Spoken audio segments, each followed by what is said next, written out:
Indiana is headed to Pasadena, not as a feel-good story, not as a novelty, but as a program with opportunity in front of it. Tonight was about setting the table, the opponent, the bracket, the landscape. The deep breakdowns are coming. The matchup analysis is coming. The Rose Bowl week coverage is just getting started. Make sure you're subscribed. Make sure you're locked in, because this journey is far from over. This is Hoosier Tailgate Live, and it starts now. Raiola. And picked off! Up the sideline! Indiana! Asbury! Walking them down! Woo! IU! America! They got a football team now!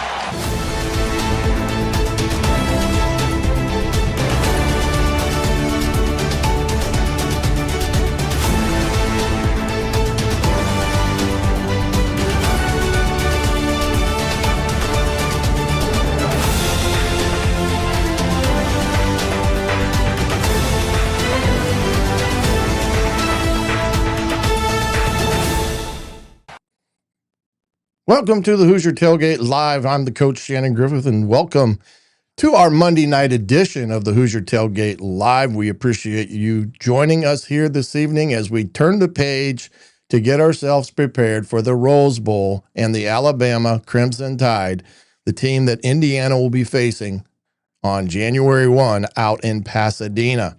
It's one of those games that has a lot of storylines in it, number one being Coach DeBoer has been at Indiana. He understands Indiana. He's seen it from the inside out.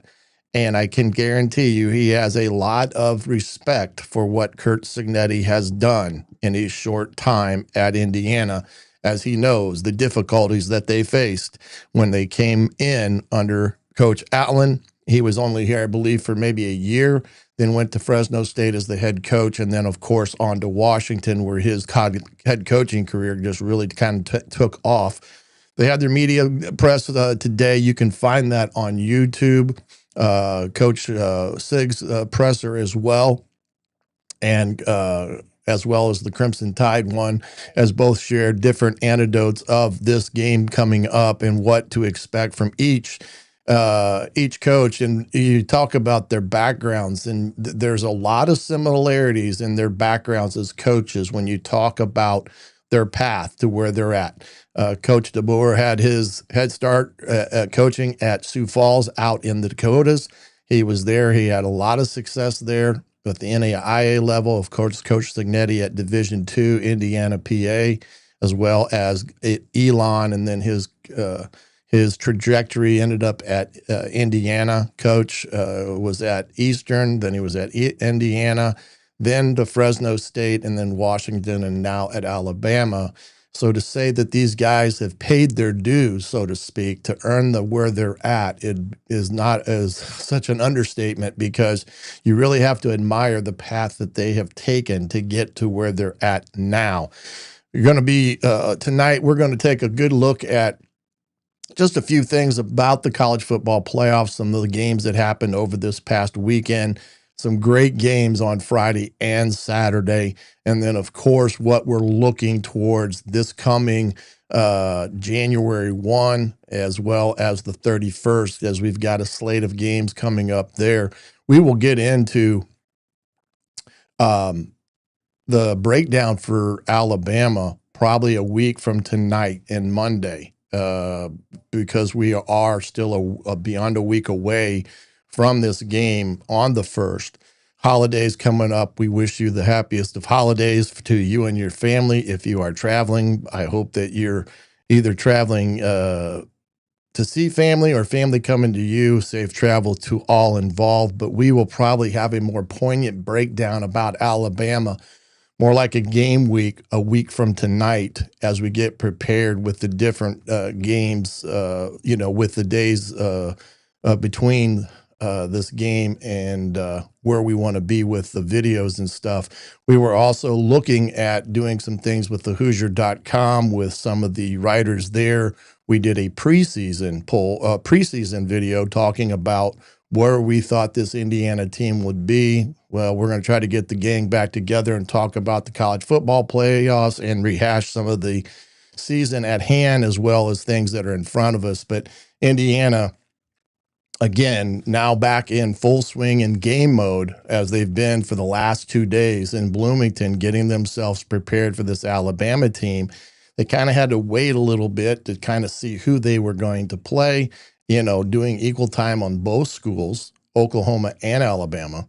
And then, of course, being able to hone in after Alabama beat Oklahoma the other night in a game that was a phenomenal ball game. Oklahoma racing out to a 17-0 lead. You would have thought at that point that it could get ugly. Give credit to Alabama and what they were able to do. The big fourth down call inside the 10-yard line that led to Alabama's first score of the evening. That got things rolling and kind of changed the tide of that game. And then, of course, the big pick six really put them over the top as they were able to get themselves back on track and end up pulling away from Oklahoma there in Norman in an environment that's very difficult to go play in. So you got to give Alabama coach and his staff and the players all the credit in the world for what they were able to do, having dropped the SEC championship game to Georgia in the fashion that they did. To get back up and come back and play a game like that says a lot about that team's character, definitely.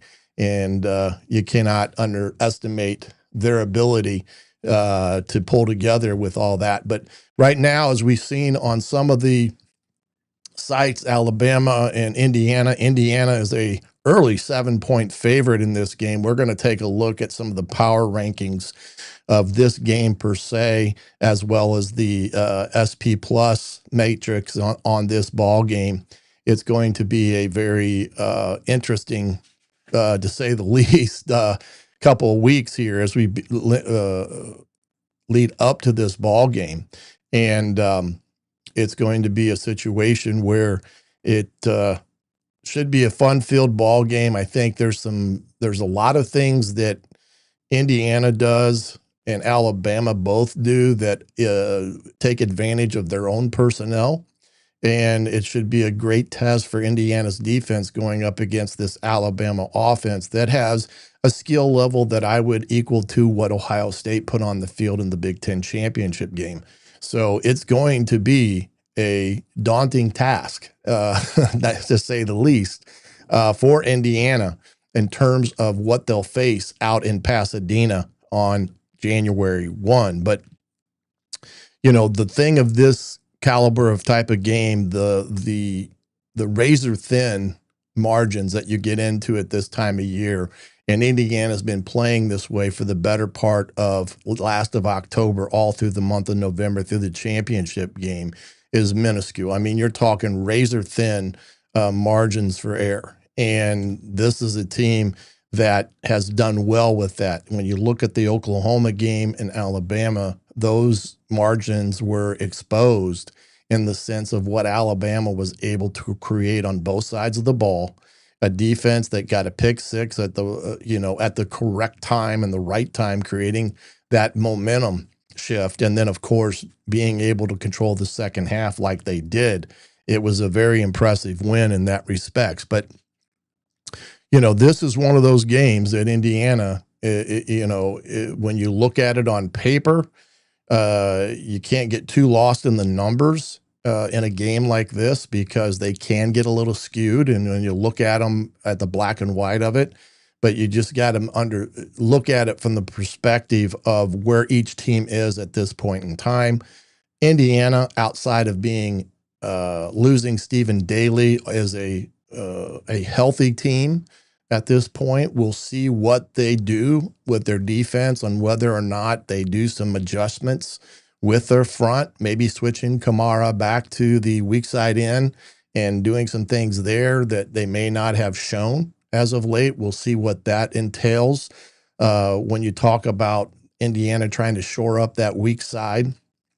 But they have some other guys that can step into the fray and do a good job, as they've shown all year long with everything.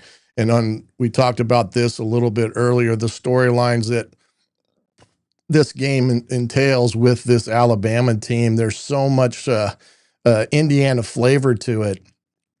And it's kind of ironic that you would have to say that Indiana has now become the cradle of coaches because of what has transpired over the last few years, and then of Coach Signetti's staff in enjoying the success that they are. But this Alabama staff has got guys on both sides of the ball that were at Indiana, including their strength coach, Ballou. Kane Womack was here as the DC. You got Nick Sheridan, who was here as a quarterback coach. And then, of course, he ended up being a coordinator for, I believe, a year. Of course, Kellen, of course, his track record here as well. It's just a very interesting dynamic to this game, especially coming out of the SEC. You have the blue blood in Alabama going up against the new kid on the block, Indiana, and the coaches at the blue blood team understand fully what Indiana is and is all about. So there's no sneaking up by this Indiana team. I can guarantee you that, because they will set that straight from the start when they start prepping for Indiana with all this. But again, you can talk about their lineage, their backgrounds, what they have, what they don't have, their physical traits with, Coach Signetti having basically cut his teeth in Division I football at its pinnacle with Coach Saban, learning a lot from him and then taking that with him throughout his journey until where he's at now. And of course, you can see that in the details that each team displays on the game field when you're watching video on how well both these teams are taught and coached on a week out, week basis with everything. But I can tell you that Alabama in itself right now, they feel that they're at their healthiest that they've been all year. Their top speed of their players was at the highest level since their Tennessee game. And so coach and their staff are very encouraged where Alabama is overall as a program heading into the Rose Bowl on January 1. With Indiana, they've had a chance to really heal up some bumps and bruises. They've been able to take in some of their accomplishments this year. Fernando Mendoza winning the Heisman. We've got guys that are committed to the East-West Shrine Game, All-Americans, things like that. So they've been able to enjoy some of that success of what the offseason brings to when you have a great year. Now they have to get themselves back into the mindset of going and getting things set and ready to go when you head out west. And I don't think there's anybody better to do that than Coach Signetti in terms of how he handles these type of situations and how he prepares his team.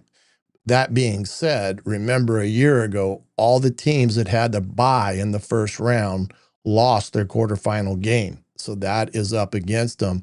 And when you look at some of the teams that are coming into this round, Alabama won on the road, as did Miami.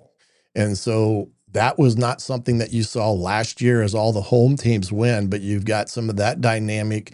Now you're laying the groundwork for this week. You got Georgia, Ole Miss. You've got Texas Tech and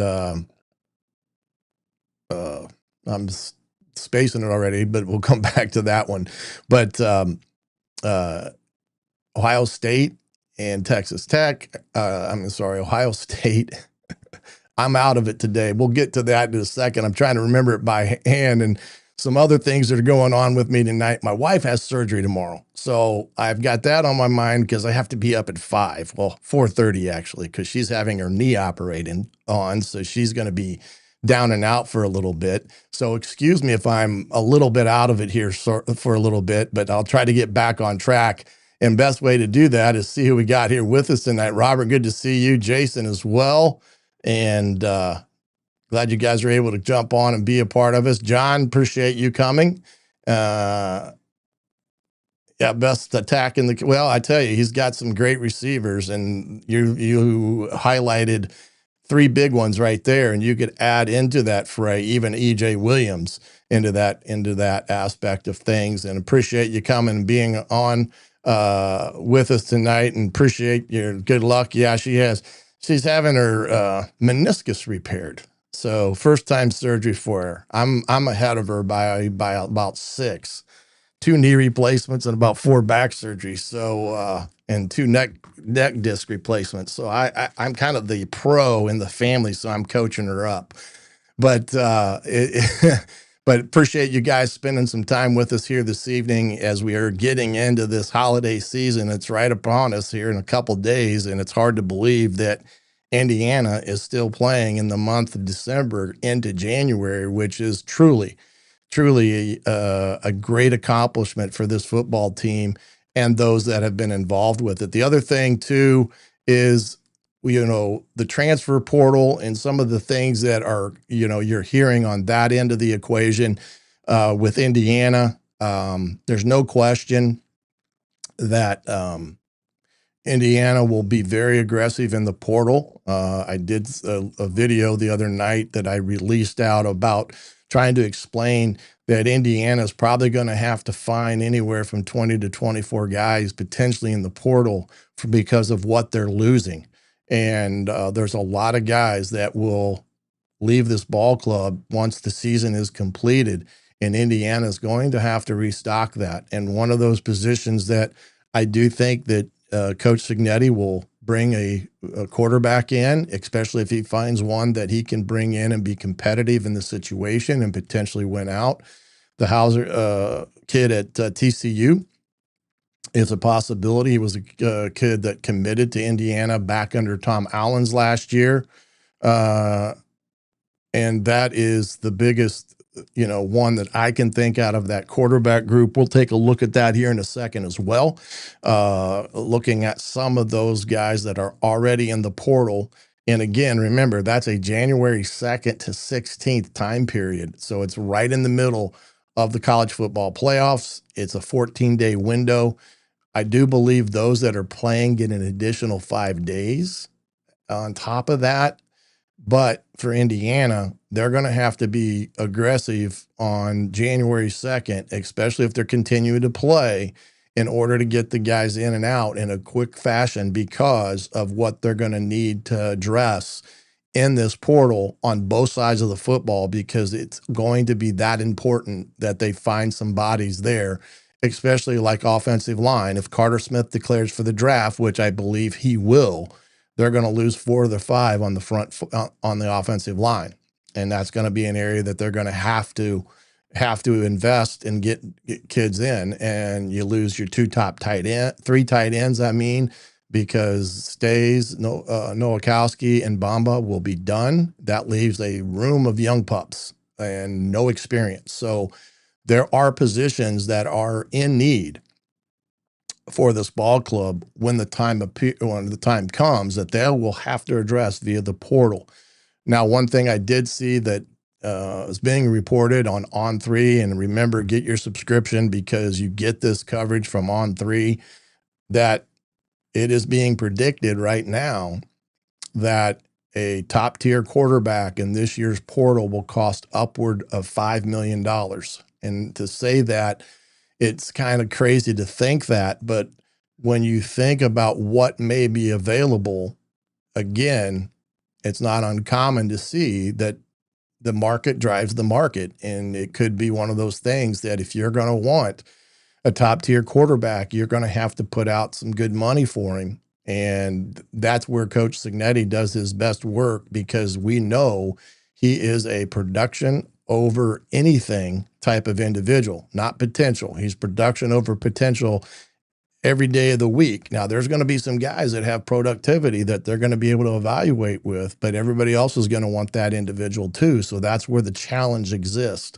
And that doesn't mean just at the quarterback position. You can say that about running back, wide receiver, D-line, linebacker, you name it. So they're going to have to figure out what that dollar amount is that they're going to stick to and try their best to figure out how they're going to bring in those top flight guys to impact this team when it comes to the 2026 season.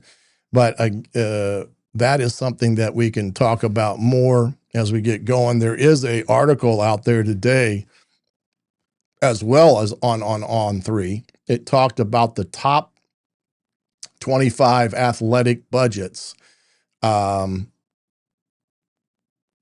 on 3 when it came to the athletic budgets of teams in the country. And one of those areas that you look at it, you're talking, this was done by CNBC. Some of the top 5 teams are over $1 billion of worth. You know, you're talking the Ohio States of the world. You're talking a lot of those of these top 25 teams. And the interesting part of this is that Indiana is not in the top 25.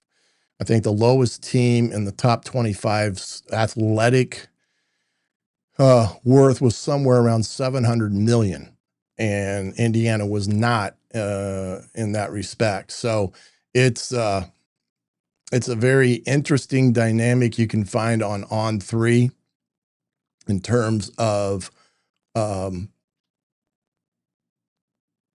value that athletic departments have in the country, those that have been the blue bloods and those that are trying to at least gain on them. And you can see with even Indiana, they do have a ways to go to get into that top 25. Some other news that just hit today as well is Nico Amaliva is going into the not going into the portal, as he's going to go back to UCLA for this next year. And so that's an interesting aspect of stuff as well. And also, Bobby Petrino is heading, I believe, to UNC to be the offensive coordinator for Bill Belichick. What a crew. But you can find all this information on the On3 website, as they do a great job there as well, giving you all the breakdowns of the recruiting as well as all the games that will be on tap here in the next week in that respect. So it's a very interesting read on the athletic departments and stuff. It's just one of those things that kind of catches you off guard when you talk about athletic programs that are worth in the billions, 1.15 billion. That's just a crazy amount of money that some of these athletic departments are generating. And the vast majority of them are the ones that you would perceive to be that in some respects. So in that respect. So anyway, yeah, we hope there. Let's see here. Oh, we got our first Roll Tide in the room. Glad you come in and enjoying us. There, I guess is it working class heroism? Is that it? These have got bad eyes for the old coach. But anyway, we welcome all to the tailgate to enjoy talking about Indiana, whether it's Alabama or other teams, because, this is a time of year you're appreciative of being in the position that each and one is. And we've already talked about the storylines of this ball game with the crossovers of staffs and things like that. It's kind of a unique setup that with the staff at Alabama and their relationship to Indiana, and the track, the career paths of both head coaches starting at a lower level and working their way up. So appreciate you coming in and stopping by. We always enjoy having anyone that wants to be a part of the tailgate each and every week here on Mondays nights during the year, as well as Thursday. But we will not be on Thursday because that's our beautiful Christmas holiday, and we'll be giving our Alabama preview in full on Monday, a week from tonight, with everything. Hey, when we come back, we're going to talk a little bit more about this college football playoff, some of the things that are the games from this past weekend, as well as a peek at some of the power rankings of these two teams as we get back, all right here on the tailgate, right after this, here on the Hoosier Tailgate Live. Hoosier fans, listen up. This is the coach Shannon Griffith, and if you're gearing up for the game day or gearing up for the holidays, the Hoosier Tailgate storefront on Fanatics has everything you need to rep the cream and crimson in style.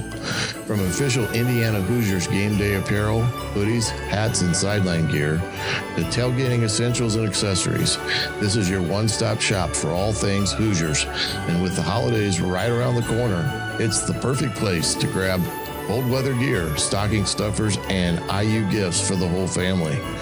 And here's the kicker. When you shop through the Hoosier Tailgate storefront, you unlock exclusive discounts across Fanatics. More Hoosier swag, better prices, and gear you won't find anywhere else. Ready to load up your cart? The link is easy to find. Just head to my Hoosier Tailgate Twitter page and hit the link in my bio.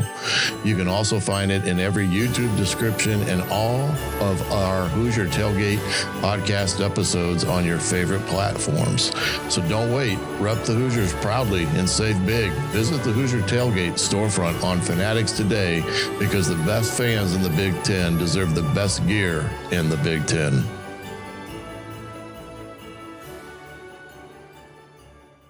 The Indiana Hoosiers made history by making the college football playoffs.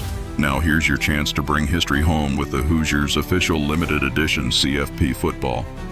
This exclusive football is a symbol of excellence, built for the biggest stage in the sport, and capturing the pride, passion, and performance of playoff football. Only 12 programs earn the right to hold one each year. Now is your chance to have one of your own, forever. Handcrafted in the USA, these authentic game day footballs are made specifically and approved for on-field play during the college football playoffs with a certificate of authenticity. Every detail is stitched, shaped, and finished by hand using the same craftsmanship trusted by the teams on the field by Big Game Football Factory, the largest American-owned football factory. Embodies Indiana's championship spirit with the bold, interlocking IU monogram and the official CFP 2026 emblem. Customized to meet each QB's specific preferences, so you'll get the football made exactly the way Fernando Mendoza loves to play. Must-have gift for collectors, alumni, students, and die-hard fans. Don't just witness history, own history. Get your exclusive football only at BigGameUSA.com. Welcome back to the Hoosier Tailgate, as you can get all that stuff, especially on the IU apparel, at the Hoosier storefront there at Fanatics. We'll drop a link in here in a second on that as well. And then, of course, the big game ball situation there. Pretty good deal if you want an actual game ball replica of what they'll be using in the college football playoffs. A couple things here as we get into it. We talked about this portal and kind of wanted to show you here from the On3, and you can navigate this to see who was all in the portal and some of the value that some of these guys have, as they do a pretty good job of estimating a potential portal get NIL value. Sam Levitt out of Arizona State is a guy that Indiana has been linked to. Don't know how serious it is or isn't. You can see his value there is at 2.1. The Mustamaker kid at North Texas is another one. And from what I'm understanding, he is pretty much going to go to Oklahoma State with his coach, Eric Morris, who got hired as the head coach there. What's interesting about the Drew is he never started a game in high school. He went in North Texas, and that it's just an amazing story if you want to do some background on it, because of this kid did not start in high school, came to North Texas as a walk-on, became the starter, and just lit it up this year. But he is pretty much committed, in my understanding, to Okie State. Now, things change, but we'll see what happens, as there are others in here. Familiar names as well. You got Brendan Sorsby from Cincinnati. He's got 1 year left. Dylan Raiola is in from Nebraska, and that's a really unique and crazy situation there. It started with his brother decommitting. Then it started with his uncle, who was the offensive line coach there at Nebraska for Coach Rule. being fired at the end of the season. Now Raiola is rumored to be going into the portal, and you can see what he may garner in that respect. You got Josh Hoover at TCU. This is the kid that Indiana had committed to him a couple years ago. This was before Sig got here, and he's at TCU. And this is a guy that I've heard that Indiana would like to land, but they're going to have to compete for him because there's going to be a lot out there that are going to want this kid. He had a great year. I think he threw for over 3,000 yards. DJ Langway at Florida, the kid at Iowa State, Rocco. This kid just entered the portal as well, but you can kind of see here, there's a lot of big time players in here. Aiden Childs, that's the kid from Michigan State. This is Bo, is the kid from Penn State that went to Missouri. How about this name, Colton Joseph? That's the quarterback from Old Dominion that opened the year in Indiana and took it back like 70 yards on the first play from scrimmage. So he's in the portal. So a lot of big time quarterbacks are in the portal as well. When you look at it up here, you can always go back and you can come over here and say, look at running backs as well.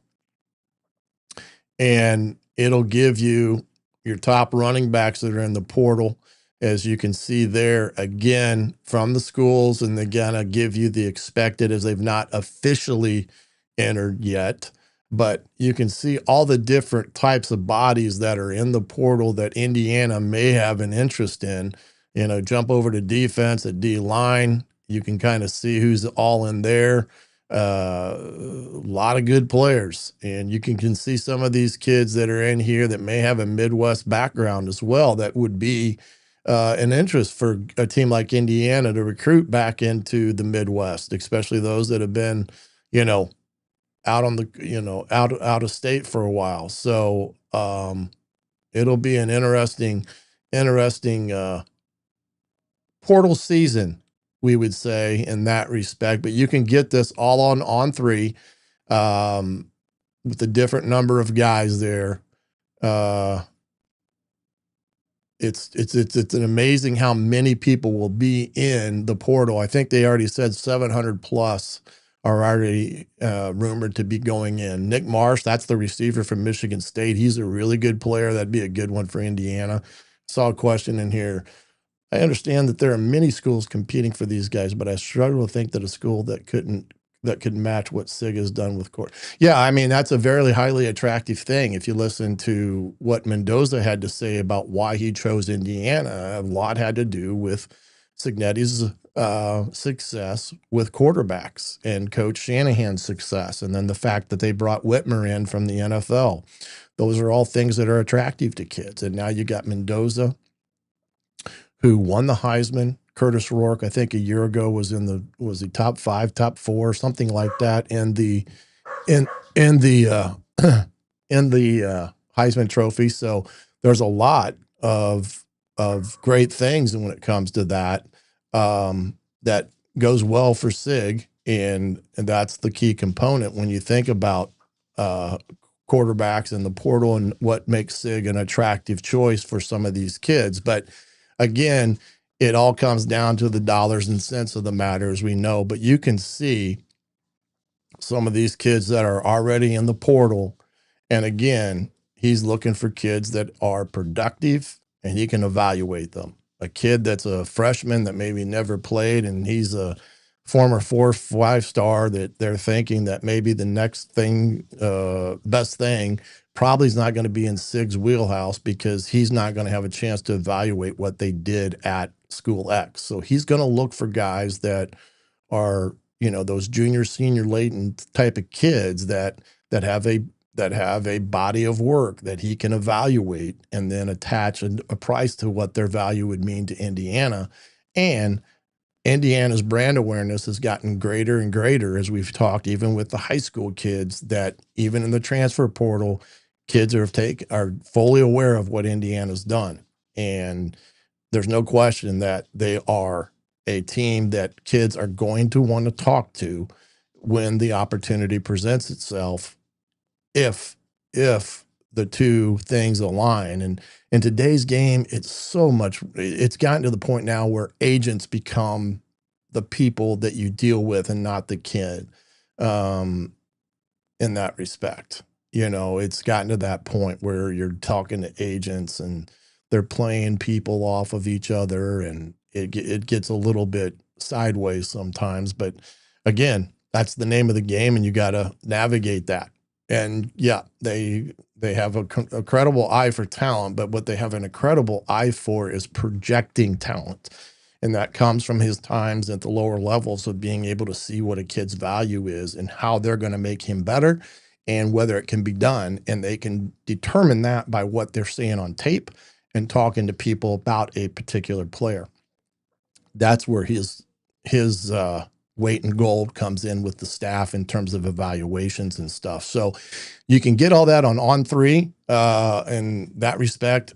So you can take a really good look at all that in that respect as well. But it's definitely a interesting dynamic to keep abreast of when it comes to watching who's in the portal, who's not in the portal, and who may get a team and who may not get a team. But, On3 will have that, as well as the Hoosier.com will keep you all abreast of what's happening with the portal and recruiting. And we'll do our best here at the tailgate as well to see who's what and where when it comes to all this, when it comes to Indiana and what Indiana needs to do with the portal. Let's see here. Try to pull up the schedule here, as I'm trying to do right now. And I don't know why that's doing it, but didn't mean it for that to happen. So just give me a second here and we'll get this corrected. But I wanted to go over the bowl schedule and the schedule that we will be seeing here coming up in this week, as well as some of the bowl games that, let's see. Yep, here we go. Here's some of the bowl games that are coming up this week. Tomorrow you got 3 games on Toledo, Louisville. That should be an interesting ball game. Louisville 7-point favorite, Western Kentucky, Southern Miss, UNLV, and Ohio. That'll be another big game.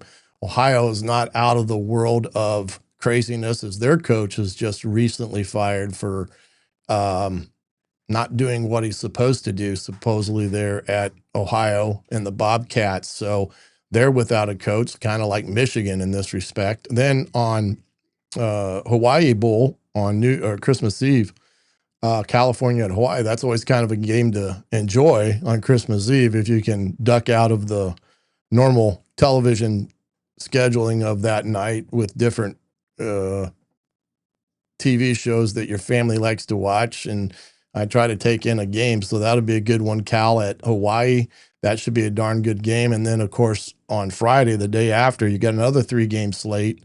Central Michigan, Northwestern up in Ford Field. New Mexico, Minnesota, that's a good one to watch as well. Rumor supposedly is that maybe PJ Fleck may be in line potentially for the job at Michigan. That's another thing that came about today. And then Florida National and UT and San Antonio, that game, the nightcap on Friday. Then we switch over to the college football playoffs, as we can see here, Wednesday on the 31st, 10 and Miami and Ohio State. Now, Ohio State is an early 9.5-point favorite. Oregon and Texas Tech. That was one I was having trouble with. 1.5 for Oregon. Oregon, I mean, they won handedly, I guess you could say, but James Madison scored 34 points on them. And I know that Coach Lanning wasn't overly impressed with the fact that they didn't put them away and kind of let them get back into the ball game per se. But the number of points they score is a concern for him, because they give up 34 to a G5 team. And I know that was a hot topic over the last couple of days. There's the Indiana in Alabama, 4:00 at the Rose Bowl on ESPN. And then the nightcap, of course, Ole Miss and Georgia.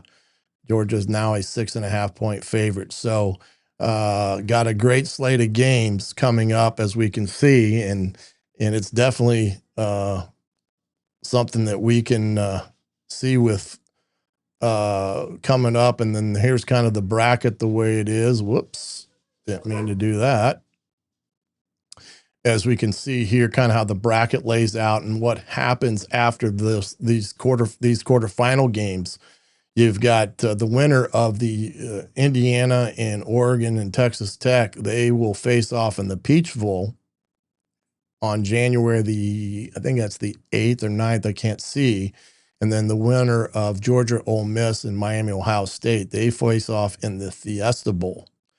So those would be the two games after this one. And then, of course, the national championship game is in Miami at the Hard Rock on January the 19th. So you can kind of see in some of the scores from this past weekend, 51-34 Oregon there. Of course, the Alabama scored 34-24. And remember, that was a 17-0 game. Ole Miss took care of Tulane, and then Miami and Texas A&M, that was a heck of a ball game. And a lot of hard hitting in that ball game. And quite honestly, in that type of scoring game, I would not have given Miami a chance. I just would not have given them a chance to win 10-3 in that environment there. I would have thought that would have been more a Texas A&M type of victory, that type of game in terms of what they do and how they do it. So, really good job by the Hurricanes and what they were able to put out in front of them with all that. And then the one thing I did want to look at here quickly, and let me take some of this off of here. Oops. And get that off of here. Okay. Is the FPI index. This is something we haven't looked at here lately, but it gives you an idea of where Indiana and Alabama, kind of stack up in this. And again, matrices are good to look at. You can take some information from them, like in this instant, Indiana being 28.9, and Alabama is all the way down here at a 20.3 in their FPI ranking. That gives Indiana about an 8.6 point spread in that respect. So again, another good device to look at in this respect. And then if you look over at the resumes of these two teams, Indiana, again, really good there with their resume and stuff. And then Alabama is right here. Their strength of record is 10th overall. FPI is 8. Now their strength of schedule was they have one of the top strength of schedules heading into the tournament, as we can see here. And they compared to where Indiana's at in terms of their strength of schedule. So there is a differential there between those two. And that's why you can't get too lost in the statistical aspect of things. But this is some of those numbers that you can kind of look at with these two teams. And then when you get into the efficiencies of these teams, Indiana right here, overall, 94.3. Bama's down here at 82.1 in that column when it comes to that. Let me see if I can pull up the SP rankings here. This is another interesting dynamic. You get kind of what they call a tempo opponent adjusted measure of college football efficiency. It's a predictive and it's forward facing in terms of its approach, and kind of what it gives you is an idea of where teams rank out in this respect. So Indiana right now is 31.5. Alabama is 18.4. So you can see there, that's about a 13-point differential between Indiana and Alabama when you talk about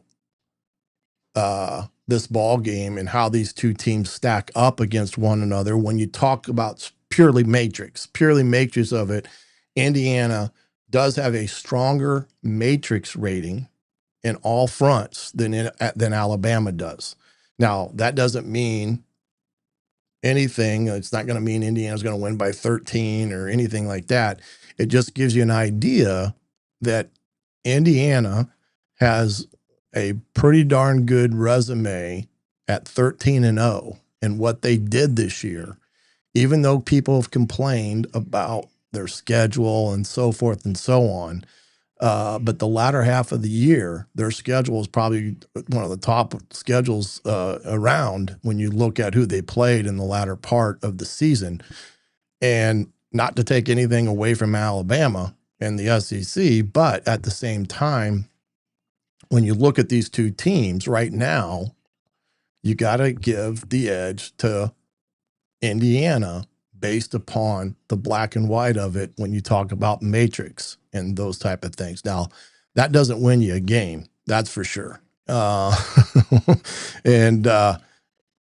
it never has won a game and never will win a game in terms of Indiana and Alabama is concerned. But this Alabama team, when you start looking at some of their statistical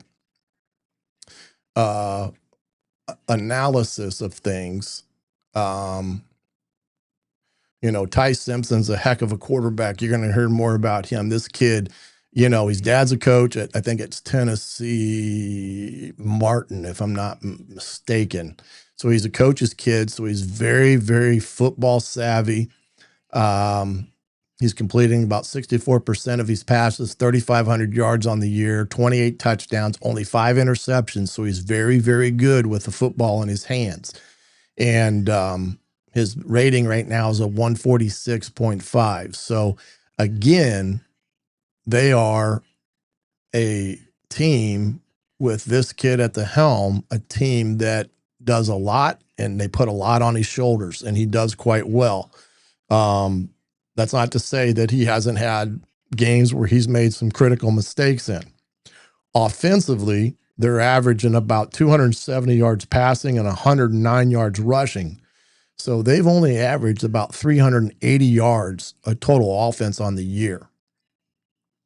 And that's one thing we'll take a look at next week when it compares to Indiana, because Indiana is well into the 400s when it talks about offense, total offense, especially the rushing game. Now, Bama's defense is really good in terms against the rush. 120 yards a game is about what they're giving up. And they didn't give anything to Oklahoma running the football. And I think Georgia had 140 yards against them. So Indiana, as it pertains to what they do offensively, is going to have to be able to find ways to run the football. And I'll talk about that next week as well when it comes to what I see Indiana trying to do with this Alabama defense. Now, Kane Womack's a 4.25 guy. That's what he was with Tom Allen. They're kind of that ilk.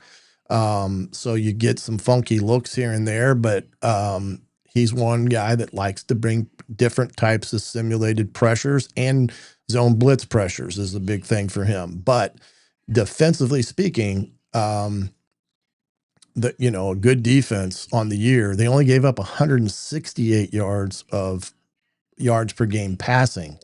So Indiana's offense is going to have to, they're going to have to work hard for their yards, no different than they had to against Ohio State in that respects. But Simpson's a really good quarterback. When you talk about the guys on the outside in that respect, Miller, the running back, he's a really good running back, as is Hill. Wide receivers, I mean, who don't you like? Wide receiver for them. They've got a full crew. And then defense, again, Lawson, the linebacker's really good. Jefferson's the other linebacker, good. Hubbard, the DB, big time, DB as well, as is Sab. There's a lot of these guys that Alabama has that are 4 or 5 star type of guys that when you look at it talent-wise, you're going to say edge is more towards the Alabama aspect of things, but that's not something that Indiana hasn't faced already this year. And they've done quite well when they've added that dynamic into it, especially when they played Oregon, and then, of course, Ohio State in that ball game. So Indiana is going to have their hands full with this Alabama team. There's no question about it, especially with what they can give you in terms of a run game as well as a passing game. Now, Oklahoma did quite well up until that point where they gave up that big fourth down conversion that led to the touchdown in that game that kind of gave Alabama the momentum there. And that was kind of the turning point of that game, including then the interception for a 6. So Alabama and Oklahoma, very opportunistic defensively in that ball game. And you got to give credit to Coach Womack and what they were able to do in that second half, because they only gave up 7 points. And Alabama turned it on in the second half, and that's where they pulled away in that respect. So very impressed with Alabama from the tape that I've kind of watched and garnered already. Very tough to run the ball against. They've got a front four that they can put pressure with without even have to bringing pressure on the outside, even though Kane does like to bring some of the zone fires and stuff like that. But Indiana will have to do a great job in their preparation over the next 10 days to get themselves in a position to have a chance at this ball game, even though Vegas has them as a 7-point favorite. So on Monday night, we'll talk about what I believe Indiana will have to do offensively. What are some things, this defense that Alabama does, if there's any tendencies there. Kane does a great job of mixing it up enough that he tries to stay out of those situations that he has too many statistical anomalies in his system that offenses pick up on. And then offensively speaking, what Indiana will have to do against this Alabama offense. I do like the matchup of Indiana's defense against Alabama's offense. I do think that Indiana has the skill set to go against this Alabama offense. They're just going to have to put themselves in the best possible position when it comes to calculating pressures like Bryant does all year long, when to hit it and when not to. And the biggest thing with any team, as we know now in this time of year, when the razor thin margins is off schedule, if you can get teams off schedule, you're going to have a chance to win it. Let's see that Robert has a question here. Probably pretty equal to what Ohio State's defensive line is, Robert. I would say, we're splitting hairs if we're going to, give it one over the other. But I would say their front four is as good as Ohio State's front four. Don't think Oregon's front four is as good. Not to say that they're terrible, but I would say if I had to, compare a team to what Indiana is going to play in the Rose Bowl, it's going to be very similar to what Ohio State was in the Big Ten championship game. And it's going to take that type of game from Indiana's perspective to find ways to have success. And, again, like I said, Kane Womack's a good D coordinator. He'll have a good plan. It's whether or not Indiana can execute what they got to be able to do to move the football. And a game like this, special teams will have a huge impact in it as well, as it did in Oklahoma's game. I mean, that game is crazy as well. You have the Oklahoma's field goal kicker hadn't missed any field goals, and he misses 2 in that game. So you can see right there that how special teams has a way of creeping into the picture in all these games. Miami, it crept into the picture. Of course, Alabama, it was in that respect. So it will all come down to that. But there's a lot of players to talk about. There's a lot of players to analyze in this game. And over the next few days, doing that with the tape that I've got of Alabama already, looking at them. And again, like I said, I'm impressed with both sides of the ball, well coached. Their scheme is sound. You don't look at them and say, man, why are they trying to do this or trick you and dick you type of offense? They're not like that. I mean, they're pretty much, this is who we are and we're going to line up and, you better strap it up. And that's kind of the way I see it. That's kind of Alabama to its T. They're going to play their defense, their offense, and they're not going to try to outsmart you. They're going to be physical at the point of attack, so Indiana's going to have to match the physicality, which I don't think they'll have a problem. It's just that's where the ball game's going to be run around that line of scrimmage. So Monday night, 7:30, come on back. We'll have a full breakdown of this Alabama game as well, as I said earlier. And then, of course, if there's anything that pops in the transfer portal between now and then, I'll be sure to update you. But you can see a lot of that on 3, like I showed you there, as well as any other information. Get over to the Hoosier.com. They'll have a lot of things coming down the pipe with everything. And if you want to watch the presser today, there it is on the Hoosier.com as well. From my family to your family, we wish you a happy and safe Christmas and a holiday season, and we will see you back here a week from tonight to give you a full breakdown on the Alabama Crimson Tide, Indiana Hoosiers, and the Rose Bowl out in Pasadena on January 1st. Until then, I'm the coach Shannon Griffith. This has been the Hoosier Tailgate right here on the Hoosier.com. Good night, everybody.